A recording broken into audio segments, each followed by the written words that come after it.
Question: have you been wondering, asking God, why haven't I been healed, or why haven't I been set free, or why haven't I been delivered as I read about others in the text? Well, today is the day where clarity and understanding will meet, and we'll spend some time to explain and even share how we can get that breakthrough and deliverance that we have been desiring. All right. What's up, beautiful people, to another episode of Reading with Ricky. It's me, Ricky Jones Jr., which I am so excited to dive into this teaching, this sharing today, largely because I know this is a space and a place that others have found themselves to be in. I myself as well have found me to be in as well, not only for myself, but even for others. However, we read in the Bible, we have come into contact even this past week from Monday to Thursday, as we've been reading in Luke chapter 5, through Peter being blessed by God, but then also so much so that he's been able to be a blessing to others. And then the man with leprosy, advanced case of leprosy, that came to Jesus, bowed at his feet, and then was cleansed and healed and set free,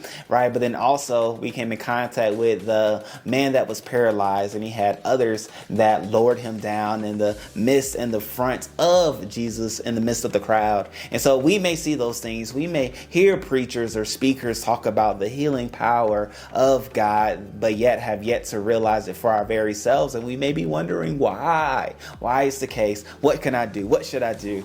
And let me say this: it's not so much about what you should do, what you can do, because it's only through the power of Jesus that we are able to operate in the healing that God has already provided for us through the body of Jesus, but then also being set free and delivered from ailments, from diseases, from being paralyzed, from being blind, to not being able to speak. Those things can happen and will happen for us as we allow for Jesus to be the one that provides them to us, right? And so I say all of this to say, and I say it like that because oftentimes we think about what we can do, right? If we can spend this, pay this, give this. No, it's not buying a blessing. It's not buying healing. It's not buying a miracle. That's not for us to do, right? We as believers have come into much scrutiny as people have sought out to put miracles and blessings on sale. And that's not the way of the word. That's not the way in which we know, even in reading the word this week, of how it takes place.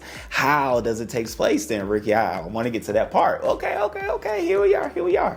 If we are to take the example of the man that was paralyzed, right? He had the ability to come before the person of Jesus, whereas we don't have that capability or ability today because Jesus is not walking about this earth, which is good. Right? It's a good thing. It's better that Jesus is not. And you're like, whoa, what are you saying? It's better. I'm even using the words of Jesus by him saying it's better that I'm not with you because I'm sending one that could be with you all, which is the person of the Holy Spirit. Holy Spirit is with us all, as when Jesus was here, the Holy Spirit was with Jesus and Jesus alone, right? But yet now with Jesus gone, with the Father sitting at the right hand with God, now the Holy Spirit has the ability to be in us all who believe, which is the very power that Jesus had that rose him from the dead. And so it's greater that we don't have the ability, or one person doesn't have the ability to yield in front of the person of Jesus. However, taking the example of the man that had the advanced case of leprosy, he bowed before Jesus and he said, if you are willing, right, please heal me and cleanse me. Right? And what can we do today that's indicative or in representation or in following of the man that had leprosy? We know it is God's will for us to be healed and set free and whole. We know it is God's will. We don't have to question or wonder if it's God's will for us to be whole, healed, and set free.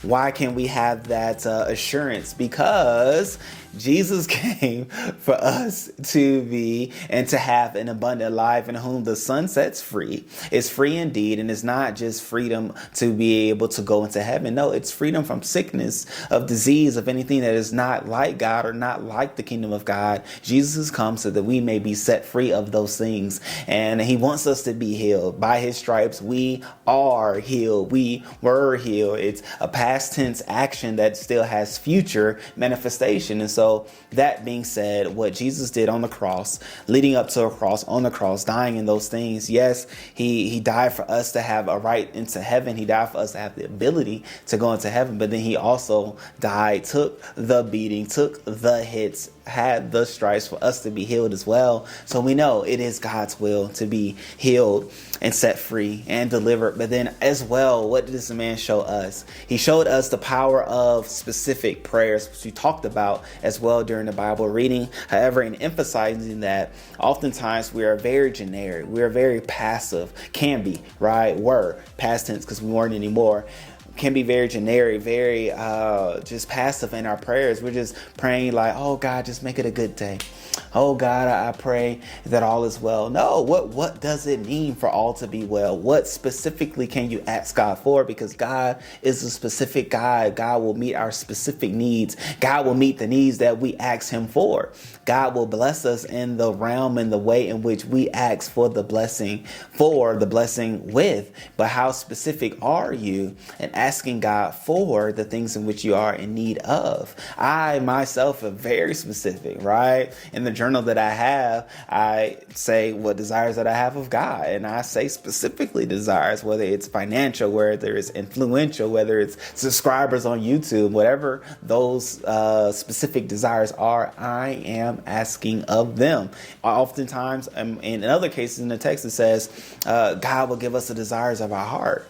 Well, if we don't acknowledge the desires that we have, if we don't cast our desires upon him, God can't give us the desires of our heart. And so that's why it's necessary for us to be specific, right? In the case of the man with the leprosy, God gave him the desires of his heart. His desire was for Jesus to do his will. First desire. Second desire, for him to be cleansed, right? For him to be healed and then to be cleansed. He had three desires that he prayed and asked and cast at the feet of God. As he bowed at his feet and put his head down, he specifically asked for God's will to be done. I love that, right? I love that because one, we come in contact with the knowledge of God's will in this specific case, but then also as well, it allows for us to be yielded to the will of God. And that comes up as well when Jesus was asked what and how should we pray by his disciples. And in the beginning, he's, says, our Father who art in heaven, thy will be done, thy kingdom come, thy will be done. I love that, on earth as it is in heaven. And so I love that because it's a reminder that God has a will. God has a desire for all, right? For all, as well as on earth as it is in heaven, as God is, Jesus back then was talking about the kingdom of God. That will be done on earth as it is in heaven. I love that, man. I really do. And I just bask in the thought of the will of God because it's evident, right? The written word, the Logos, is page and page and page, words and words and words of what God's will is for those who believe and receive Jesus, but then also for those who don't. It also lets us know what the will is for God is for them as well. However, for those that believe, right? I believe I'm speaking to believers. I believe I speak it to those that are desiring to follow the words of God, the way of God, just as Jesus did, right? Which is why we're Christians, followers of Christ.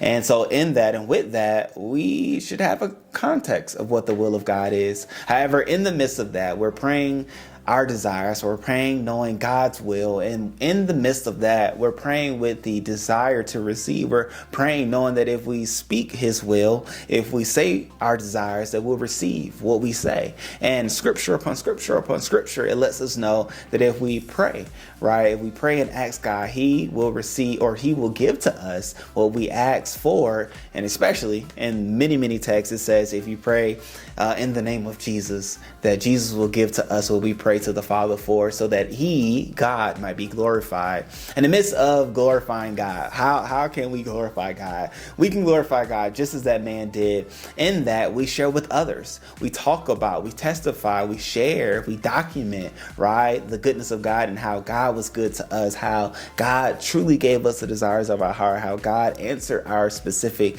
prayers, and how God set us free, healed us, made us whole. We then share with others. Why? Because it was something that God freely gave gave to us. Therefore, we can freely give the testimony and the experience to God or to others as we share with them. It'll ignite them. It'll light them up. It'll make them smile. And then also come into the realization of the power of God and the way in which God desires to be for us and to make us whole for the various things that we may be bound by, hurt by, or having diseases of. God wants to set us free, but not just so that we can be free, but then also so we can be and set others free, right? So there's one, but then there's also the case of the person that was paralyzed, which I love this one because it involves others, right? So there was a paralyzed man, as the scripture says in Luke chapter 5, that was brought into a meeting in which Jesus was having, and they desired to bring him through the front door, right? Why? Because people come through the front door. So they was going to do it the way everybody did it. However, the crowd was so thick. There were so many people that were listening to the teachings of God and desired to be healed by Jesus so much that they weren't even able to get in the front door with the mat. And so the men did above and beyond, right? And I love this part because it exemplifies the need for community. The first one, the man with leprosy, was the single man, right? It talks about us in singularity as we should have faith and belief and trust in God and the healing power that God has. But then the second one talks and gives us the picture of what it means to be in community with others who believe like you, right? To be amongst others with like precious faith. And so I love this because it's a reminder, great people, that our circle is important for us and to us.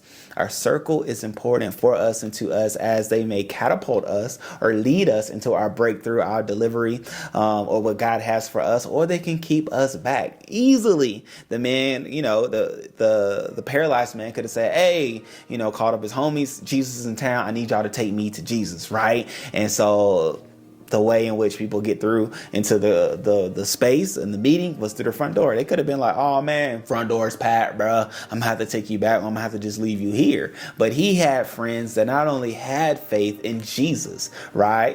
That's the importance of having precious friends that are also believers as well. They not only believed in Jesus and the healing power that he had, but they also had faith. They had faith as well as with the paralyzed man, that he would be set free and delivered by the power of Jesus, that they lowered him down through the roof. They took towels off. They went above and beyond taking towels off on the roof to be able to let this man down in the presence of Jesus. And I ask you, who's in your circle that you can count on? Who is in your circle that you believe that you can call right now that would join you in prayer, that would join you in faith and believing for God, for the things that you have requests of God about? Right? You may not be physically paralyzed, or you may be.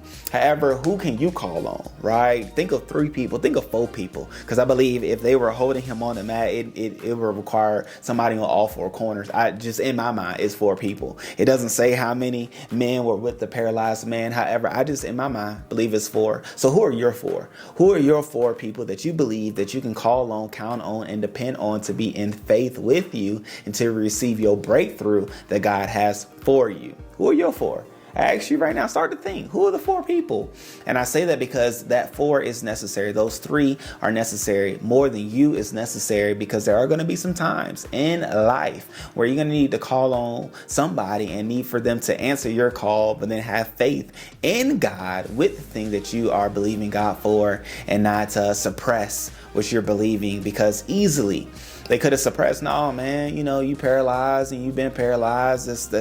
That's your life. That's what you've been dealt. They could have said that and just had the man just to be on his sleeping mat for the rest of his life. But no, they said, all right, you believe in this man, Jesus. I believe in Jesus too. I have faith in what he can do. Therefore, I'm going to take you to him so that you can receive what he has for you. And I believe that when we are around such people of like precious faith, there are mountains that can be moved, deliverance that can take place, healing power that can be released to us, and breakthrough that we can come in contact with. So great people. I pray that this answers the question that you may be having. Why hasn't not happened for me? Why hasn't breakthrough or deliverance happened for me? Why haven't I received that healing power that I read about? Great people. We know what it means if you're solo dolo by yourself, what you should do, what you can do to receive from God. But then also there's power in unity. There's power in having faith, like precious faith with others. And I believe that God will meet us either way we may find ourselves today. However, if you need your foe, holla at your boy and I will join you to be another one amongst you that are believing for you for the things that God has in store for you along your way in your destiny and through your purpose. And so I'm going to pray because I believe it's necessary in this moment by saying, I thank you, Lord God, that you are with us. I thank you, Father God, that you are for us. Thank you, Jesus, for being a representation here on earth of how we can go about our everyday life. I thank you that you have healing power, and I thank you that your power has already been released. Therefore, we receive it, Lord God. We stretch out our hands, our faith, our trust into you, Lord God, to receive all that you've already provided and purpose for us to receive. And I thank you that we are better today because of what you've already provided many years ago. And I thank you, Lord God, that as we form a community of believers, Lord God, I thank you that we can have one another's back. I thank you that if there's prayer requests in the comment section, there's others praying for them, Lord God, and standing in belief and faith and confidence in you that you will do what they ask for you to do. And I thank you, Lord God, that we will all be the better because of it. And I thank you that you are for us, never against us. And I thank you, Lord God, that you will highlight those people that are for us as well, that have faith and trust in you as well. And I thank you that as we join together, that will be a force to be reckoned with, able to accomplish all things, doing all things, and being able to set people free as well as we come in contact with them. It's in Jesus' name I pray, the name above all names. Amen. And so I pray that this moment was beneficial to you, was edifying for you, and that you were encouraged, empowered, and educated through the word of God, knowing what we have a right to, and therefore what you have the ability to do. And so like, comment, share, all those things that make this video great, and share it with others, right? So that others will come in contact with the truth, knowing that it's the truth alone that will set us free. I love you all. I appreciate you all. Peace.